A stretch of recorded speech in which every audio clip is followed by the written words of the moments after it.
اور بے شک ہم نے حصول نصیحت کے لیے قرآن کو آسان کر دیا ہے، تو ہے کوئی نصیحت حاصل کرنے والا؟ نحمده ونصلي على رسوله الكريم اما بعد فاعوذ بالله من الشيطان الرجيم بسم الله الرحمن الرحیم۔ السلام علیکم ورحمۃ اللہ وبرکاتہ۔ آئیے تجوید سے قرآن سیکھیے میں آپ سب کو مرحبا۔ کیسے ہیں آپ سب؟ امید کرتی ہوں صحت اور ایمان کی بہترین حالتوں میں ہوں گے۔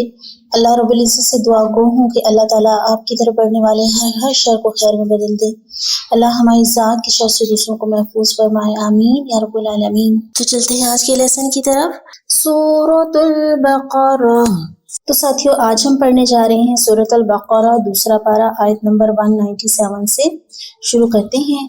اعوذ باللہ من الشیطان الرجیم، بسم اللہ الرحمن الرحیم۔ الحج اشہر معلومات، اشہر معلومات، فمن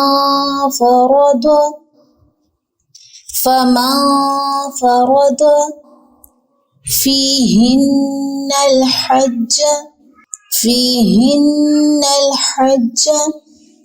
فلا رفث، سامنے پر ایک سٹی کی بالکل سٹی کی آواز نہیں آئے گی، نرمی والے حروف میں سے را کو پر پڑھیں گے، رفث، ولا فسوق ولا جدال فی الحج،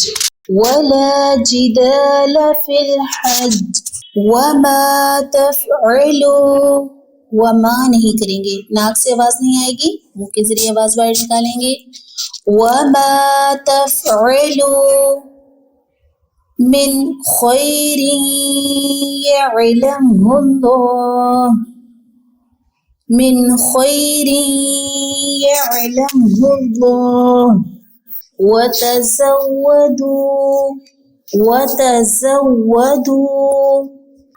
فإن خير الزاد التقوى، فإن خير الزاد التقوى، واتقونی، نی نہیں کریں گے، ٹھیک ہے، واتقونی یا اولی الالباب، واتقونی یا اولی الالباب۔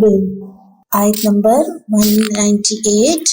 لیس علیکم جناح، لیس علیکم جناح ان تبتغوا فضلا من ربکم،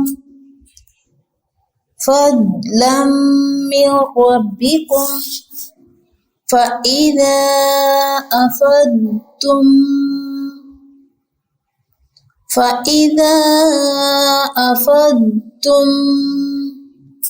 من عرفات فاذكروا الله عند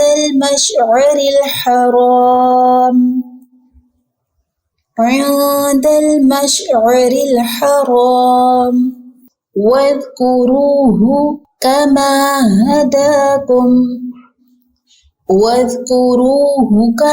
هداكم، وإن كنتم من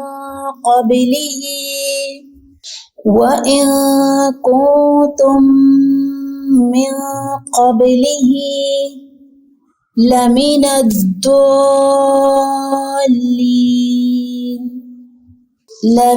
الضالین۔ یہاں تک آج کا لیسن، ایک بار پھر سے دیکھ لیتے ہیں اس کو۔ بسم اللہ الرحمن الرحیم۔ الحج اشہر معلومات فمن فرض فيهن الحج فلا رفث ولا فسوق ولا جدال في الحج وما تفعلوا من خير يعلمه الله وتزودوا فإن خير الزاد التقوى واتقون يا أولي الألباب ليس عليكم جناح أن تبتغوا فضلا من ربكم فإذا أفضتم من عرفات فاذكروا الله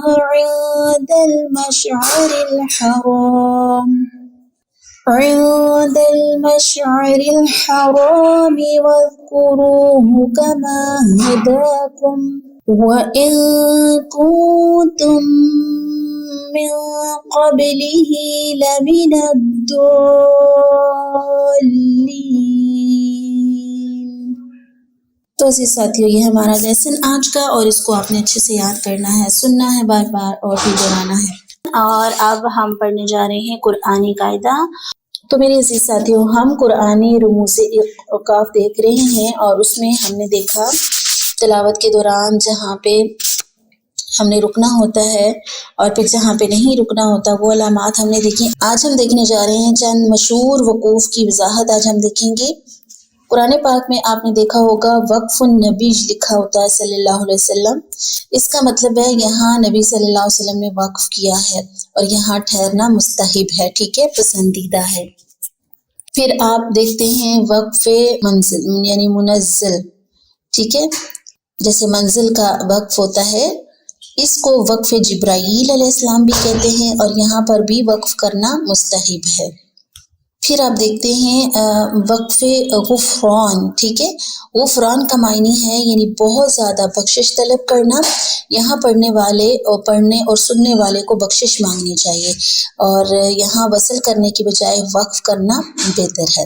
پھر آپ قرآن پاک کی تلاوت کرتے ہوئے سین یا سکتے کی علامت دیکھتے ہیں۔ سکتے کی علامت ہے، یہ اس کو سکتے کی علامت کہتے ہیں۔ یہاں کسی قدر ٹھہرنا چاہیے مگر سانس نہ ٹوٹنے پائے، یعنی یہاں پہ ہم ٹھہریں گے لیکن ایسے ٹھہریں گے کہ اس میں ہم نے سانس نہیں توڑنی، ٹھیک ہے۔ پھر آپ دیکھتے ہیں وقفہ یہ لمبے سکتے کی علامت ہے۔ یہاں پہ بھی آپ نے رکنا ہوتا ہے لیکن اس میں سکتے کی نسبت زیادہ ٹھہرنا چاہیے لیکن سانس نہ ٹوٹنے پائے، ٹھیک ہے، اس میں بھی سانس نہیں توڑتے۔ پھر آپ کو یہ 3 ڈاٹس نظر آ رہے ہوں گے، یہ قریب قریب 2 جگہ 3 نقطے ہوتے ہیں جسے معانقہ کہتے ہیں، معانقہ کی علامت کہتے ہیں اسے۔ قرآن کے حاشیے پر لکھا لفظ میم اور عین اسی کا اختصار ہے، ٹھیک ہے، میم اور عین بھی لکھا ہوا ہوتا ہے۔ ان علامات میں کسی ایک پر ٹھہرنا چاہیے، یعنی 2 جگہوں پہ آتا ہے، یہ قریب قریب 2 جگہوں پہ آتا ہے تو کسی ایک جگہ پہ وقف پڑھنا چاہیے اور ایک جگہ کو ملا کر پڑھنا چاہیے۔ پھر آپ کاف دیکھ رہے ہیں، کاف کی علامت ہے، اس کا مطلب ہوتا ہے یہ کذالک کا مخفف ہے، یہ کذالک کا مخفف ہے، اس کا مطلب ہے وقف کی جو علامت پہلے گزری ہے اس کا بھی وہی حکم ہے، ٹھیک ہے، یعنی کہ جو تلاوت کرتے ہوئے جو وقف کی پہلی حالت گزری ہے اس کا بھی وہی حکم ہے، ویسے ہی اس کو پڑھا جائے گا۔